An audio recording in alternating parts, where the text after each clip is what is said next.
Ramanachari Jamuna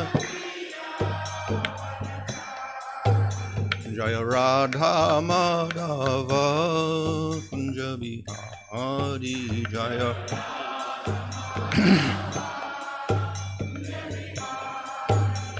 Hare Krishna Krishna Krishna Hare Hare Hare Rama Rama Rama Hare Hare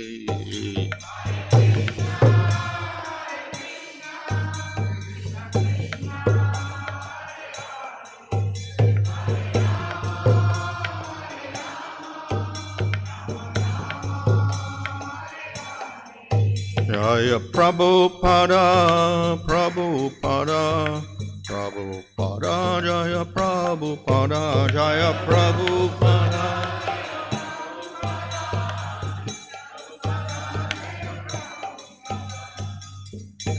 Jaya Vishwabhadam, Maharaj, eka-cāry, Sadasi Swadesi, Bhaktivedanta Swami Prabhupada Ki Jai, Namacharya Thakur Ki Jai, Prem Guhā Sri Krishna Chaitanya. Prabhu Nityananda, Sri Advaita Gadadhara, Shri Gaur, Bhakta Vrinda Ki Jai, Shri Radha Krishna Gopa Gopita Shama Kunda Radha Kunda, Giri Govardhan Ki Jai, Shri Vrindavan Dham Ki Jai, Navadipam Ki Jai, Gang Jamuna Tulsi Bhakti Devi Ki Jai, Ananta Koti Vaishnava Vrinda Ki Jai, Samaveta Bhakta Vrinda Ki Jai, Go Premanandi, all glorious assembled devotees, all glorious assembled devotees, all glorious assembled devotees, all glorious to Shri Guru and Shri Guranga, all glorious to Shri Prabhupada. Om Namo Bhagavate Vasudevaya. Om Namo Bhagavate Vasudevaya. Om Namo Bhagavate Vasudevaya. Nama Om Vishnu Padaya Krishna Prasthaya Buddha Shrimate Bhaktivedanta Swami Niti Namane Namaste Saraswati Deve Gauravani Prachadane Narvashesha Shunyavadi Paschatchadesha Tadane Sri Krishna Chaitanya Prabhu Nityananda Sri Advaita Gadadhara Shivasani Gaura Bhakta Vrinda Hare Krishna Krishna Krishna Hare Hare Hare Rama Rama Rama Hare Hare. Reading from Srimad Bhagavatam Canto 11 Chapter 9 Verse 14. Eka-cāry aniketaḥ syāt apramatto guhā-āśayaḥ alakṣyamāṇa ācārair munir lpa-bhāṣaṇaḥ.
Eka alone, cārī moving, aniketaḥ without fixed residence, syāt should be apramattaḥ, being very alert, guhā-āśayaḥ, remaining secluded, alakṣyamāṇa, without being recognized, ācāraiḥ, by his activities, munir, a sage, eka, without companions, alpa, a very little, lpa-bhāṣaṇaḥ, speaking. Translation: a saintly person should remain alone and constantly travel without any fixed residence. Being alert, he should remain secluded and should act in such a way that he is not recognized or noticed by others. Moving without companions, he should not speak more than required. Purport: the previous narration concerning the shell bracelets of the young girl demonstrates that even saintly persons engaged in ordinary yoga practice should remain alone to avoid conflict or disturbance. In other words, persons engaged in ordinary yoga processes should not even associate with others. This verse indirectly refers to the serpent who, fearing attack from human beings, kept himself secluded. From this example, we learn that a saintly person should not associate with ordinary materialistic people. He should also avoid having a fixed residence and should wander unnoticed by others. Our engagement in material existence is the cause of our unhappiness. Such engagement destroys the real purpose of our life, Krishna consciousness. Sometimes or other, one must give up the deep-rooted attachment to material society, friendship, and love. One must practice detachment, and by surrender to the principles of Krishna consciousness, one's auspicious life will begin. By organizing one's life according to the varnashram system, one can take the first step in self-realization.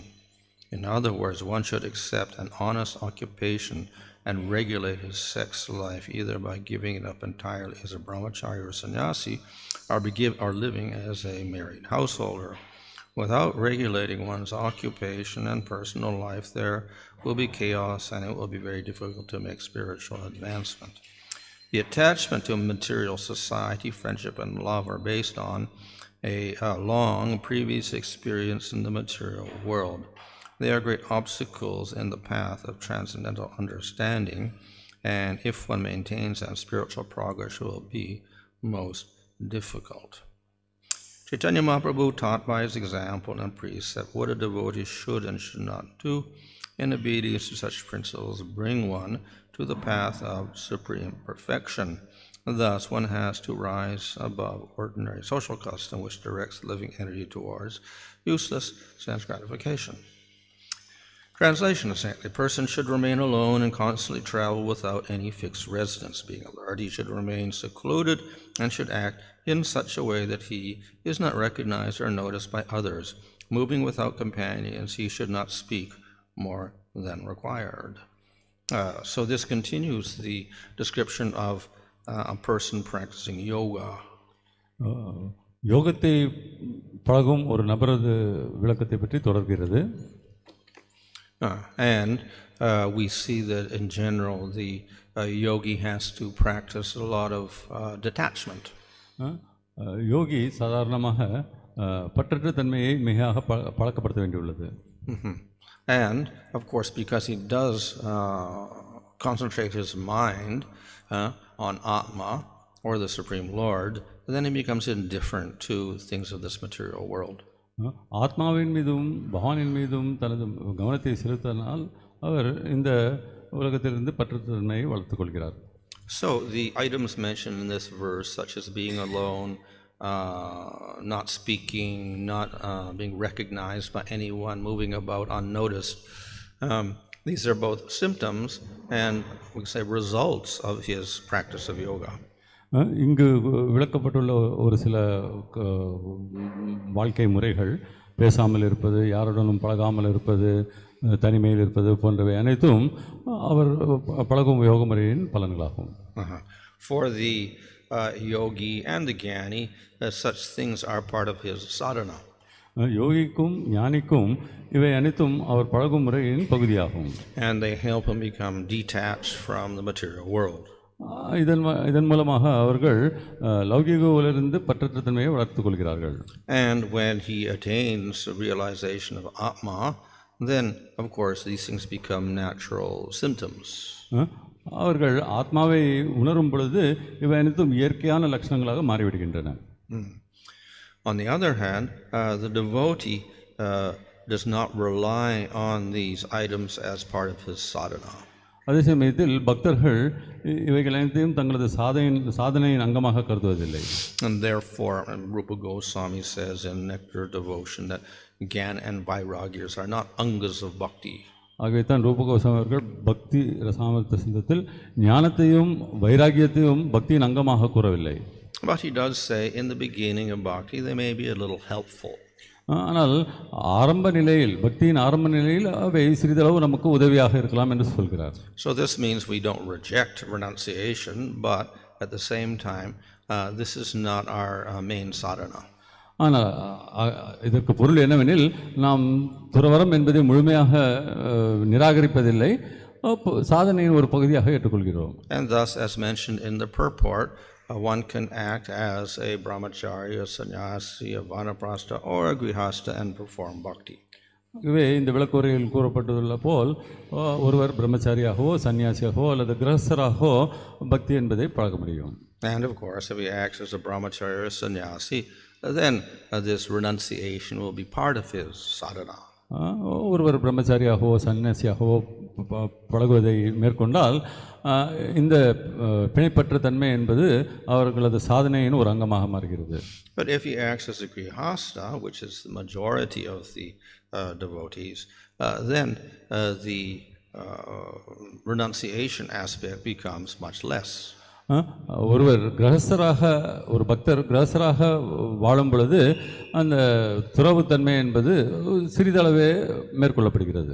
However, it is also said that the grihastha ashram, if conducted properly, it is also a form of renunciation.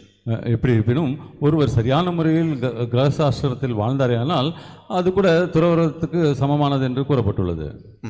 So in bhakti, the main sadhana is the direct items of relating to the Lord through kirtan, hearing about the Lord, etc.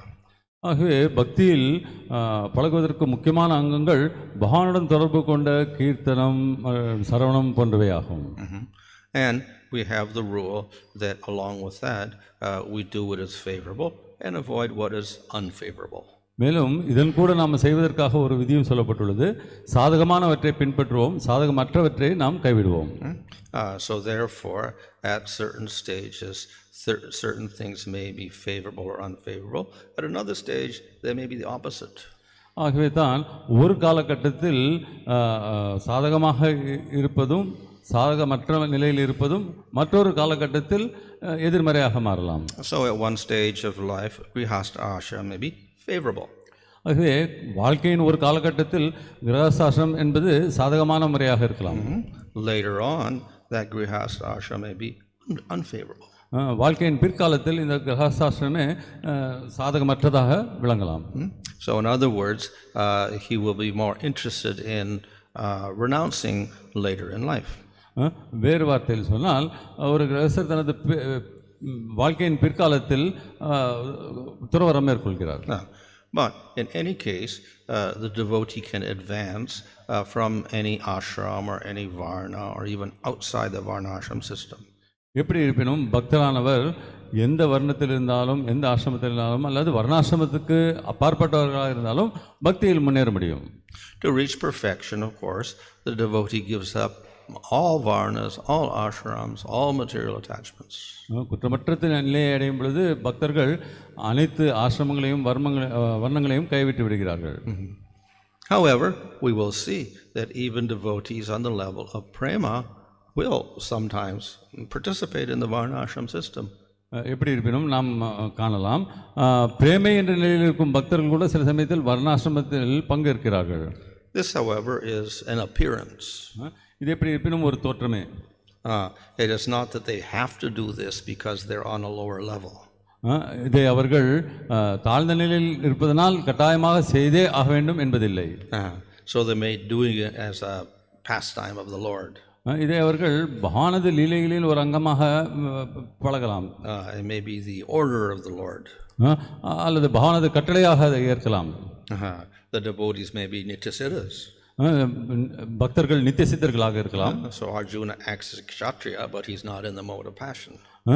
Arjunan ஒரு சத்திரியனாக சத்திரியன் என்ற நிலையில் இருந்தாலும் அவருக்கு அந்த பற்று என்பது இல்லை. So on that level, by the will of the Lord, the devotees take certain roles that appear like varnashramic positions, even though they are beyond those positions. ஆகவே அந்த நிலையில் உள்ள பக்தர்கள் பகவானதின் விருப்பத்திற்காக வர்ணாசிரமத்தில் ஏதோ ஒரு நிலையை ஏற்கிறார்கள். So that of course is perfection. இதுவே குற்றமற்ற தன்மையாகும். For people who are not on that level, those who are practicing sadhana, then they don't have this choice. சாதனையை மேற்கொள்ளாதவர்களுக்கு இந்த ஒரு வாய்ப்பு இல்லை.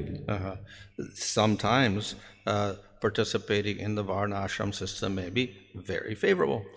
சில சமயங்கள் வர்ணாசிரமத்தில் பங்கேற்பது என்பது மிகவும் சாதகமானதாக அமையலாம். And if they are grihastas, then they must participate in the system.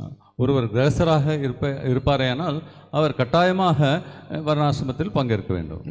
At the same time, in that practice, then some things they will avoid. அதே சமயத்தில் அந்த முறையில் பழகும் பொழுது சில விஷயங்களை அவர்கள் தவிர்க்கிறார்கள். Or they will make them conducive to bhakti. இது அவர்கள் பக்தியை மேற்கொள்வதற்கு சாதகமாக அமைகின்றது. So in general, the devotees avoid some of those duties of varnashram which involve worship of devatas. சாதாரணமாக பக்தர்கள் தேவதர்களை வணங்கும் வர்ணாசிரம விதிகளை தவிர்க்கிறார்கள். And if they have to do so, then they will worship them as devotees of the Lord. அவர்களுக்கு அவ்வாறு தேவதைகளை வணங்க வேண்டிய கட்டாயம் ஏற்பட்டால் அவர்களை பகவானது சேவகர்களாக எண்ணி வணங்குவார்கள். And in any case, the goal of all of their varnashramic duties is not the same as the goal of a person who is not a devotee. ஆகவே பக்தரான ஒருவருக்கு வர்ணாசிரமத்தை பின்பற்றுவதற்கான இலக்கு பக்தர் அல்லாதவர்கள் கொண்டுள்ள வர்ணாசிரமத்தில் கொண்டுள்ள இலக்கை விட்டு மாறுபட்டதாகும். The goal of the devotee is prema. பக்தர்களது இலக்கு பிரேமை. The goal of a person who is not a devotee in the varnashram system is artha, karma and dharma. பக்தர்கள் அல்லாதவர்கள் வர்ணாசிரமத்தில் உள்ள பக்தர்கள் அல்லாதவர்களுக்கு இலக்கு தர்ம அர்த்த காம மோட்சம் என்பதாகும். So the only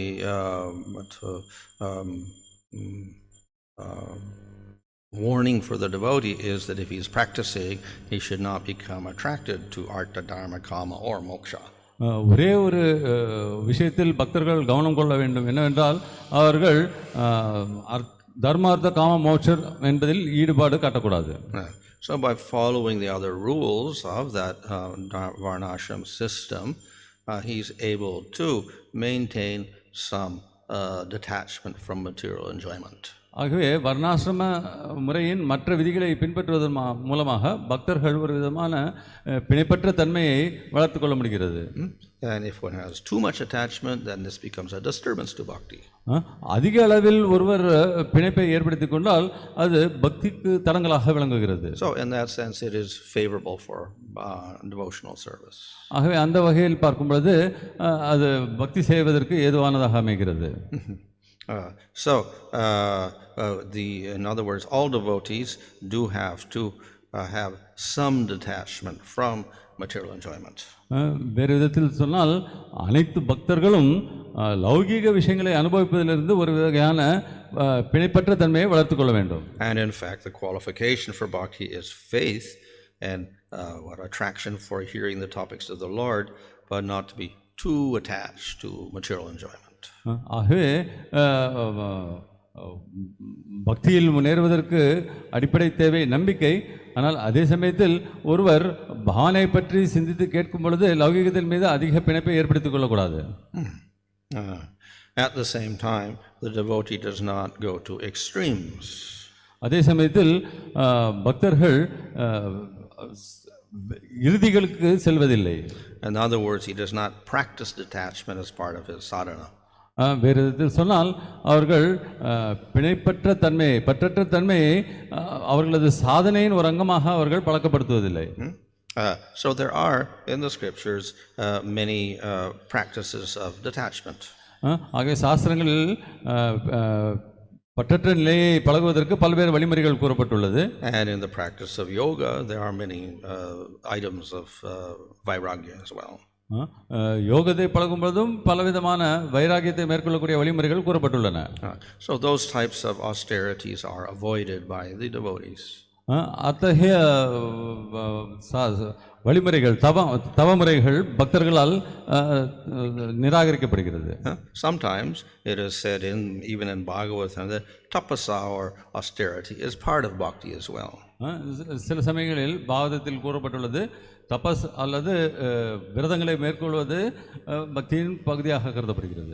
So therefore in those comments of our acharyas they say that this type of tapas means you fast on Ekadashi. நமது ஆச்சாரியர்கள் கூறிய விளக்கமுறையின்படி நாம் விரதம் இருப்பது என்பது ஏகாதசி என்று இருப்பதை போன்றதாகும். Or you fast on the appearance day of the Lord. அல்லது பகவானது அவதார தினத்தன்று நாம் விரதம் இருக்கின்றோம்.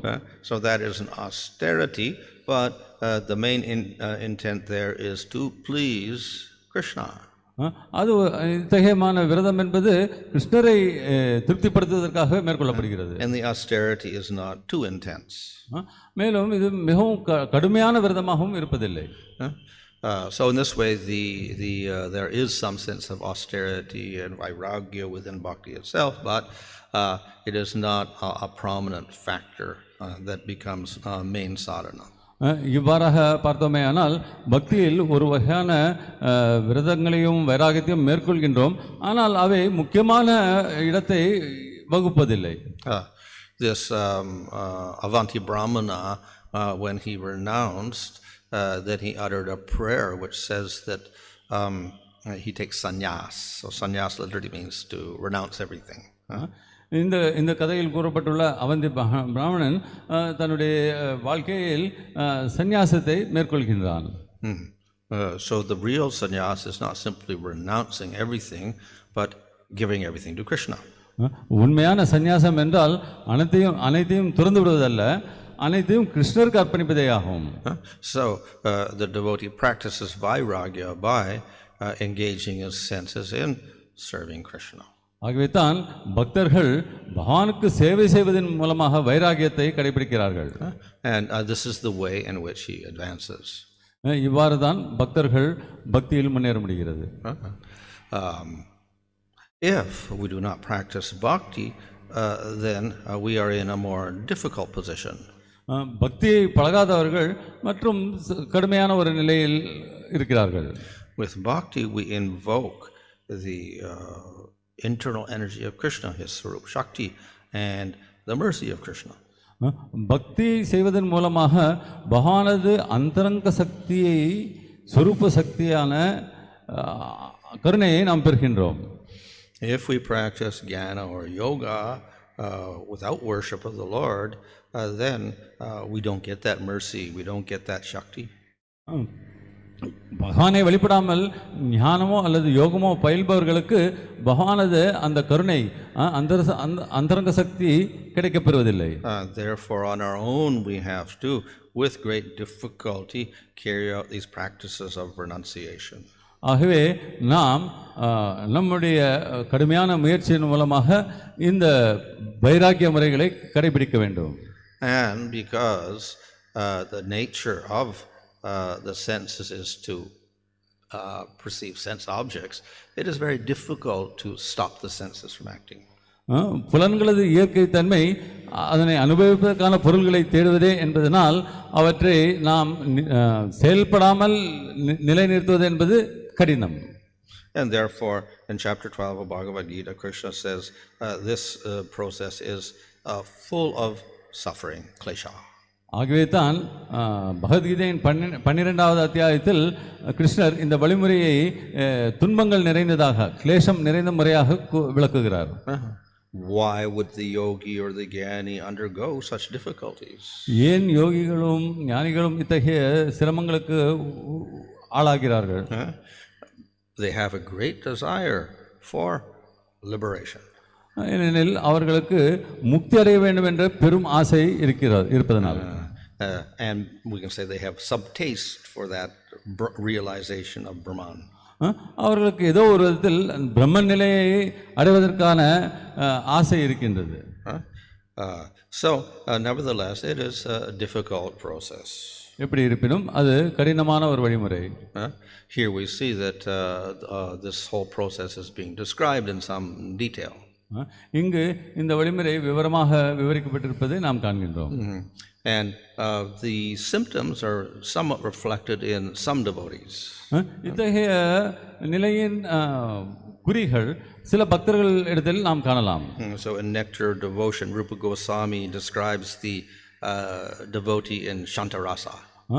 பக்தி ரசாந்த சிந்துவில் ரூப கோஸ்வாமி அவர்கள் சாந்தரசத்தில் உள்ள பக்தர்களை பற்றி குறிப்பிடுகின்றார். So in describing his qualities, they look quite similar to this. அந்த சாந்தரசத்தில் உள்ளவர்களது தன்மைகளை விளக்கும் பொழுது இங்கு விளக்கப்பட்டுள்ள அறிகுறிகளுக்கு ஒத்ததாக இருக்கின்றது. He practices austerities, he wanders around. பலவிதமான விரதங்களை மேற்கொள்கிறார், சுற்றி பல இடங்களுக்கு திரிந்து அலைகிறார். He discusses Upanishads. உபனிஷத்துகளை பற்றி விவாதம் செய்கிறார், விவரிக்கின்றார். And when he's walking, he does not look here and there. நடக்கும் பொழுது அங்கும் இங்கும் சுற்றுப்புறத்தில் பார்ப்பதில்லை. He focuses on the path 10 feet in front of himself, and that's where he keeps his gaze. அவர் செல்லும் பாதையில் முன்னால் உள்ள வழியையே கவனத்தை செலுத்தி நடக்கின்றார். And he does not speak unnecessarily. தேவையில்லாமல் பேசுவதில்லை. He does not associate with other people. மற்ற மக்களுடன் சம்பந்தம் வைத்துக் கொள்வதில்லை. So these are characteristics even of the devotee, the one in Shantarasa. சாந்தரசத்தில் உள்ள பக்தர்களுக்கு கூட இத்தகைய லட்சணங்கள் குணங்கள் இருப்பதை நாம் காணலாம். So it's also explained that how did they get to that position is because of course they practice bhakti to get to that rasa, but previously there were also tapasvis or people who did austerities like this. பக்தி முறையை பழகி சாந்தரசம் என்ற நிலைக்கு ஒருவர் அடைந்திருப்பாரே, ஆனாலும் அதை அடைவதற்கு அவர் ஏற்கனவே முற்பிறவிகள் அமைத்துக் கொண்ட வாழ்க்கை முறையே காரணமாக அமைகிறது. So such persons, by good fortune, if they associate with devotees, then they can practice bhakti as well, and they can attain a realization of the Lord, but it is up to Shantarasa. அத்தகைய பக்தர்களது துணையுடன் பக்தியை பழகினார்களே, ஆனால் அவர்கள் சாந்தரசம் என்ற நிலை வரை வந்தடையலாம். So some of that influence of the previous practice is also there in their conduct. அவர்கள் ஏற்கனவே பழக்கப்படுத்திய முறைகளின் தாக்கமும் அவர்களது நடைமுறையில் நாம் காணலாம். On the other hand, we find persons who have developed prema and other rasas, we won't find descriptions like that. மற்ற பக்தர்கள் பிரேமை வரைக்கும் என்ற ரசங்களை வளர்த்து கொண்டவர்களை நாம் காணும் பொழுது அத்தகைய நடவடிக்கைகள் அவர்களிடம் இருப்பதில்லை. They will also be very detached and renounced. அவர்களும் பற்றற்ற நிலையில் இருக்கிறார்கள், துறவரத்தை மேற்கொள்கிறார்கள். And definitely they don't associate closely with people in the material world. லௌகிக மக்களுடன் நெருங்கி தொடர்பு வைத்துக் கொள்வதில்லை. But we usually find them in a group of other devotees and they're discussing about Krishna. ஆனால் சாதாரணமாக அத்தகைய மக்கள் பக்தர்கள் குடும்பத்தில் இருப்பார்கள், அவர்கள் பகவானை பற்றி கலந்துரையாடி கொண்டிருப்பார்கள். So their let's say their symptoms are quite different. இவர்களுடைய அறிகுறிகள் வித்தியாசமாக விளங்குகின்றன. Because they have not been influenced by jnana and yoga. ஏனெனில் அவர்கள் ஞானத்தினாலோ யோகத்தினாலோ தாக்கம் ஏற்படுவதில்லை அவர்களுக்கு. Hare Krishna. Hare Krishna. You mentioned about the austerities. For devotees, austerities are there, but they are in a different way, following ekadasis, and we find that sometimes even on ekadasis we are not able to control our tongue. There are so many preparations, and how to overcome that. பக்தர்கள் கூட விரதம் இருக்கின்றார்கள். சாதாரணமாக ஏகாதசி போன்ற விசேஷ தினங்களில் அவர்கள் விரதம் இருந்தாலும் சில சமயங்களில் நாவழக்கம் இல்லாமல் பல்வேறு விதமான விருந்துகளை உட்கொள்கிறார்கள். இவற்றை நாம் எவ்வாறு தவிர்க்க முடியும்? Of course, even if it's not ekaḥ, we still have the same principle at work, and that we have an uncontrolled tongue. We will also overeat and whatever. குரு மகாராஜ் அவர்கள் கொடுக்கும்போது ஏகாதசி அற்ற நாட்களில் கூட நாம் நாவடக்கம் செய்ய வேண்டும். சாதாரணமாக அனைவரும் அளவுக்கு மீறி உண்பதை காணலாம். So the emphasis for the devotee rather than austerity is engagement in service of the Lord. ஆகவே தான் பக்தர்களுக்கு விரதம் இருப்பது என்பதற்கு மாறாக பகவானது சேவையில் ஈடுபட வேண்டும் என்பது வலியுறுத்தப்படுகிறது. And thus Bhaktisiddhanta Saraswati was not so much interested in his devotees fasting if they had some heavy work to do. பக்தி சித்தாந்த சரஸ்வதி அவர்கள் சேவை இருக்கும் பொழுது பக்தர்கள் விரதம் மேற்கொள்வதை அங்கீகரிக்கவில்லை. So those who were cooking for Janmashtami, okay, eat rice. Janmashtami அன்று சமையல் செய்பவர்கள் உணவு உட்கொள்ளலாம் என்று அவர் கூறியிருந்தார். So the main idea, of course, is service to the Lord, absorption and service. இதில் முக்கியமாக நாம் கவனிக்க வேண்டியது என்னென்றால் பக்தி தொண்டில் ஈடுபட வேண்டும், அதில் மனத்தை ஈடுபடுத்த வேண்டும். This may be good for the advanced devotees, but as a newcomer, will get very attracted and he will not give up later, initial stage. இத்தகைய வழிமுறையை கடைபிடிப்பது பக்தியில் முன்னேறியவர்களுக்கு பொருந்தலாம், ஆனால் பக்தி புதிதாக பழகுவர்களுக்கு அது தடங்களாக விளங்கலாம் என்பது கேள்வி. Well, definitely those who are beginning bhakti, then they are less capable of fully controlling their senses.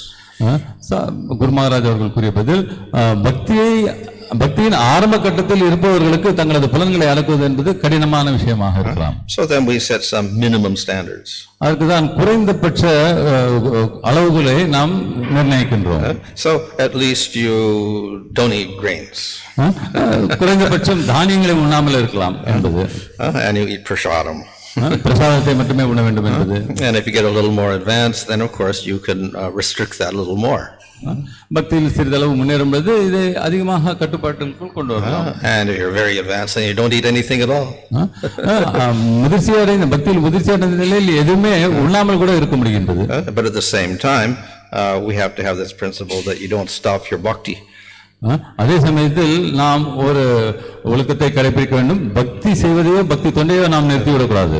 So you should not think you're advanced if you stop eating for one day and then you don't do anything except sleep. That's not advancement also. ஆகவே உணவு உட்கொள்ளாமல் இருப்பது பக்தியின் முன்னேற்றத்துக்கான அறிகுறி என்று எண்ணிக்கொண்டு உண்ணாமல் எந்த விதமான சேவையும் செய்யாமல் இருப்பது நல்லதல்ல. So we have to advance gradually. ஆகவே படிப்படியாக நாம் முன்னேற்றத்தை அணுக வேண்டும், பெற வேண்டும்.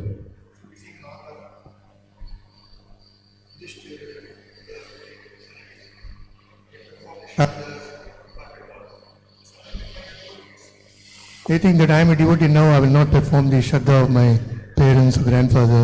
Krishna will take care. How, like even Grahasthas, I have seen many. So that is irritating some of the family members. Where to draw a line on this? மகாபாரதத்தில் கூட பார்க்கலாம், யுதிஷ்டரை போன்ற பெரும் பக்தர்கள் ஸ்ரத்தா போன்ற கர்ம காரியங்களை செய்யாமல் விட்டுவிட்டார்கள். பக்தர்கள் கூட ஆரம்ப காலத்தில் இருப்பவர்கள் கூட அதே போன்று பின்பற்ற வேண்டும் என்று இந்த வர்ணாசிரமத்திற்கு உட்பட்ட செயல்களை விட்டுவிட வேண்டும் என்று நினைக்கிறார்கள். இது குடும்பத்தின் மற்ற உறுப்பினர்களுக்கு ஒரு விதமான ஹிம்சத்தை ஏற்படுத்துகிறது. நாம் எவ்வாறு கடைபிடிப்பது? So one is not obligated to do these ceremonies, and certainly one does not incur sin from not doing them. But as grihastas, generally they should follow those rules but avoid worship of devatas. பக்தர்களானவர்கள் இத்தகைய கர்ம காரியங்களை கடைபிடிக்க வேண்டும் என்பது அவசியம் அல்ல. இருந்தாலும் கிரகஸ்தாசிரமத்தில் இருப்பவர்கள் இவற்றை செய்வது நன்று.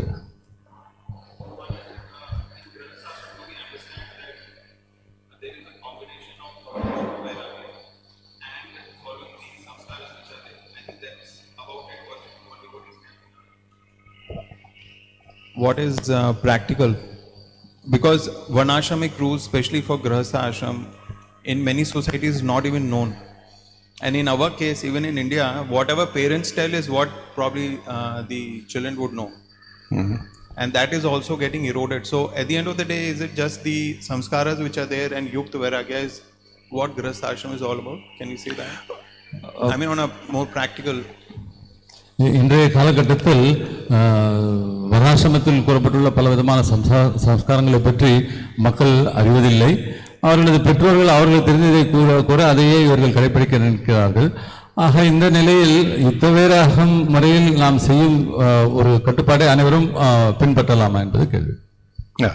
So in one sense the samskaras are there as ceremonies for family life and raising children basically.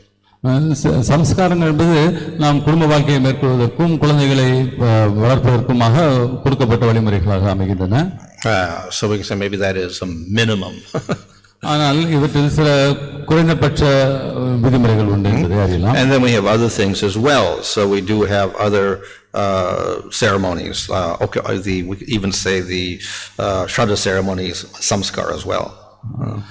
அதே சமயத்தில் சாதம் கொடுப்பது போன்ற சம்ஸ்காரங்களும் இருக்கின்றன.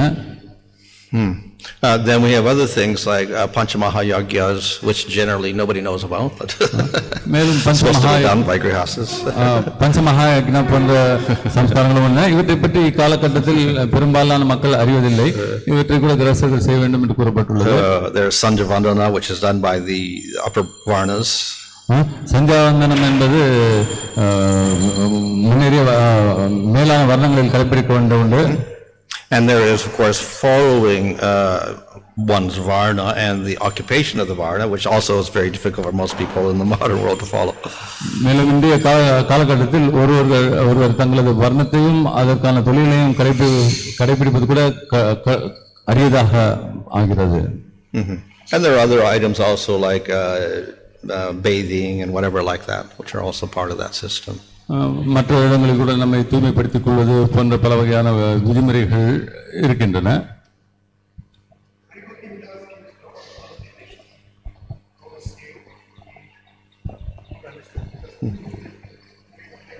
Ekadasis, if you don't take these vegetables and eat one at a time, it's also part of a Gaudiya Sampradaya tradition. நமது கௌடிய சம்பிரதாயத்தில் கூறப்பட்டுள்ள ஹரிபக்தி விலாசத்தில் பலவிதமான விதிமுறைகள் கூறப்பட்டுள்ளது. இவற்றை முழுமையாக கடைபிடிப்பது கூட அரிதாக கடினமான விஷயமாக இருக்கிறது. நாம் என்ன செய்யலாம்? So the Hari Bhakti Vilas has quoted rules from different scriptures which are in general applicable to Vaishnavas. Haribhakti விலாசத்தில் கொடுக்கப்பட்டுள்ள விதிமுறைகள் சாஸ்திரங்களில் எடுக்கப்பட்டு இது வைஷ்ணவர்களுக்கு பொருத்தமானது. At the same time, different Vaishnava groups may choose certain rules to follow and others may follow different rules. எப்படி இருப்பினும் ஒவ்வொரு வைஷ்ணவ குழுமமும் அவர்களுக்கு உகந்ததாக நினைக்கும் விதிமுறைகளை பின்பற்றலாம். So then we simply follow the tradition that we come in, and whoever set up the rules, we follow those rules. ஆகவே எளிமையான முறை என்னவென்றால் நமது பரம்பரையில் கொடுக்கப்பட்டுள்ள விதிமுறைகளை பின்பற்ற முயற்சி செய்வதேயாகும். Maharaj, the Lord appeared himself as a devotee, as Lord Chaitanya Mahaprabhu, especially for the age of Kali Yuga people, to uplift the people. The majority of the population is grihastha and a very meager percentage is sannyas. How to appreciate that? Why did he take sannyas while majority is grihastha when he is coming to set an example? பகவானது பக்த ஸ்வரூபமாக சைத்தன்ய மகாபிரபு அவர்கள் இந்த கலியுகத்து மக்களை காப்பதற்காகவும் அதற்காக பிரச்சாரம் செய்வதற்காகவும் அவதரித்தார். கலியுகத்தில் இன்றைய நிலையில் பெரும்பாலான மக்கள் கிரகஸ்தர்களாகவே இருக்கிறார்கள். ஒரு சிறு விகிதத்தினரே சந்நியாசம் என்பதை துறவரம் என்பதை மேற்கொள்கிறார்கள். ஆக இந்த சந்நியாசத்தை மேற்கொள்வதை பற்றியும் நாம் எவ்வாறு புரிந்து கொள்வது? The reason given by the various devotees at that time is that by taking sannyas as a leader, he would have more authority. அக்காலகட்டத்தில் இருந்த பக்தர்களது விளக்கம் என்னவெனில் சந்நியாசத்தை ஏற்பதன் மூலமாக ஒரு தலைவனாக விளங்க முடியும் என்பதற்காக என்றார். If you had not taken sannyas, then you would not even be discussing with Prakasananda Saraswati and all the sannyasis in Varanasi.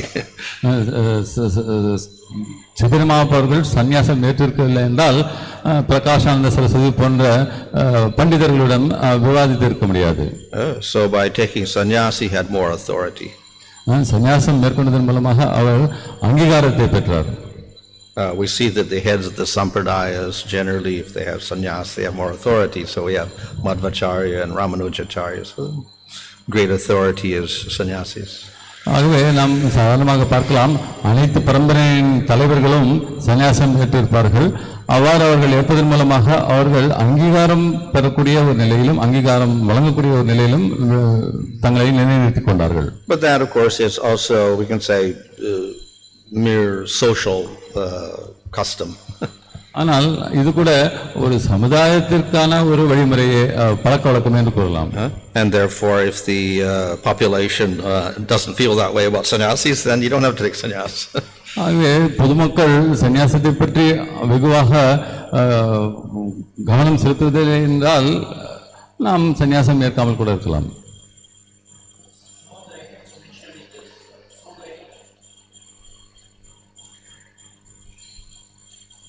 Some of the items mentioned here, Maharaj, in this translation, like remaining alone or moving without companions, one should not speak more than required. If you take the examples of Gaudiya Sampradayas and Prabhupada, it is totally opposite. Like, he was always, he was never remaining alone, maybe except during the translation time in the nights. And then moving without companions, even for morning walks, he used to take devotees so that he gives association. He should not speak more than required. He was all the time speaking about Krishna, which means totally contrast to the devotees of the Lord. இந்த விளக்குறையில் கூறப்பட்டது போல தனிமையில் இருப்பது, யாருடனும் தொடர்பு இல்லாமல் வாழ்வது, பயணம் செய்து கொண்டே இருப்பது போன்றவை இக்காலகட்டத்தில் பொருந்ததில்லை. குறிப்பாக சில பிரபுபாத அவர்கள் தனிமையில் இருந்ததில்லை. காலை நடைபழகும் பொழுது கூட பக்தர்களின் குழுமத்தில் இருந்தார், அவர்களுக்கு சங்கம் கொடுத்தார். அதே போன்று அவர் எப்பொழுதும் மக்களின் குழுமத்திலே இருந்தார். இரவு வேளைகளில் மொழிபெயர்ப்பு செய்து கொண்டிருந்த பொழுது மட்டுமே தனிமையில் இருந்தார். இவ்வாறு இருந்தபோது இதை நாம் எவ்வாறு புரிந்து கொள்வோம்? That, of course, was already explained when the example was given of the girl with the bangles. She took off all of her bangles. She only had one bangle, so therefore you shouldn't associate with other people. And then long purport there. Then it said, okay, that's for maybe gyanis and yogis, but the same purpose is fulfilled if a devotee doesn't speak material subject matters, but speaks about Krishna. இதற்கு முன்னால் உள்ள ஒரு பதத்தில் விளக்கம் கொடுக்கப்பட்டுள்ளது. ஒரு கன்னிப்பெண் தனது கைகளில் இருந்த வலைகளை ஒரே ஒரு வலைகளை தவிர மற்ற வலைகளை அகற்றி விடுகிறார். அந்த ஒரு உதாரணம் என்பது ஞானிகளுக்கும் யோகிகளுக்குமாக கொடுக்கப்பட்டிருந்தது. ஆனால் பக்தர்கள் எப்பொழுதும் அடுத்தவர்களுடைய சங்கத்தில் இருக்கலாம், ஆனால் அவர்கள் பேசும் வார்த்தைகள் எப்பொழுதும் பகவானை பற்றி குறித்ததாக இருக்கும். So as I already said, the definition of sannyas is not just to give everything up, but to give everything to Krishna. ஏற்கனவே நான் விளக்கியது போன்று சந்நியாசம் மேற்கொள்வது என்றால் அனைத்தையும் திருந்துவதல்ல, அனைத்தையும் கிருஷ்ணருக்கு அர்ப்பணிப்பதே என்பதாகும்.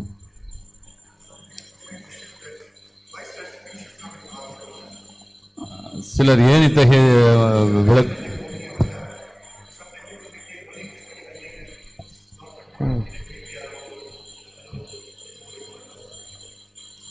கேள்வி, இத்தகைய விதிகள் ஏன் பாகத்தில் சொல்லப்பட்டுள்ளன? பல்வேறு விதமான விளக்கங்கள் மோகினி அவதாரம் இவற்றை போன்று குறிப்பிட்டுள்ளன. ஆனால் மக்கள் அவரவர்களுக்கு தேவையானதை எடுத்துக்கொண்டு அவற்றை பின்பற்ற முயற்சிக்கலாம். As in Bhagavad Gita, all the different processes get mentioned. பகவத்கீதையில் கூட அனைத்து விதமான வழிமுறைகளும் விளக்கப்பட்டுள்ளன.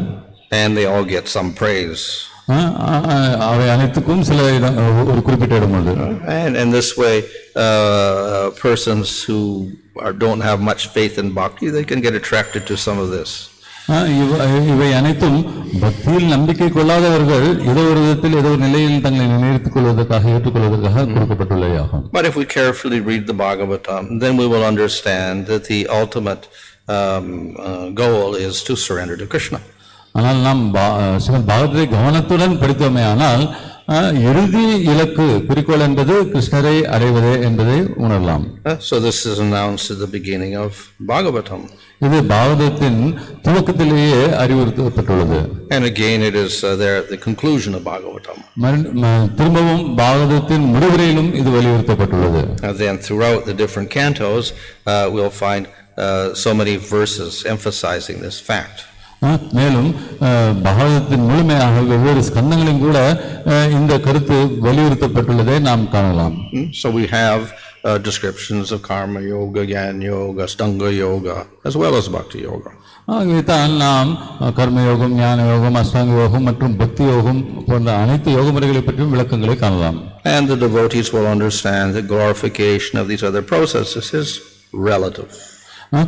பக்தர்களும் இந்த புகழுரைகள், பல்வேறு வழிகளை பற்றிய புகழுரைகள் கருத்து சார்ந்தவை என்பதை நன்றாக புரிந்து கொள்வார்கள்.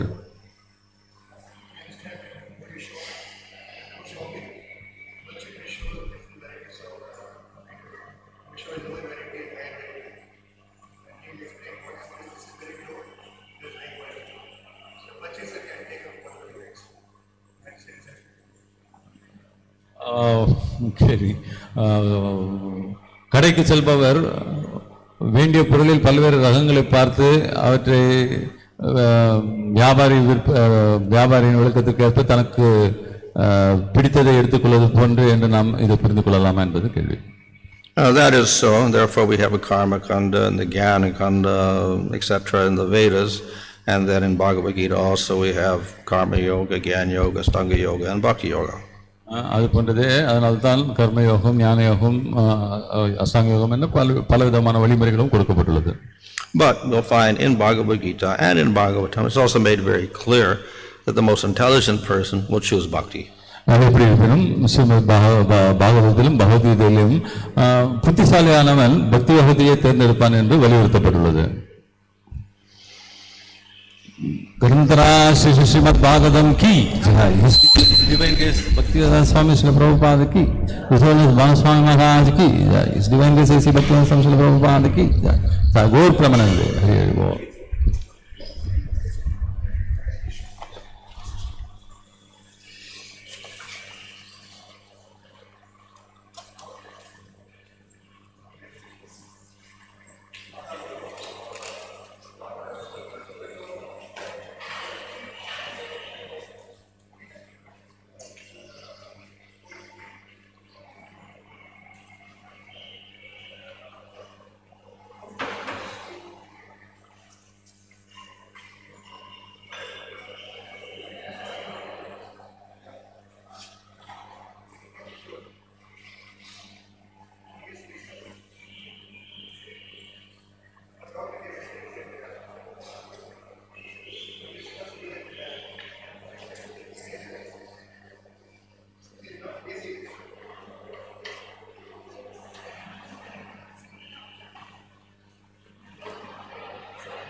reading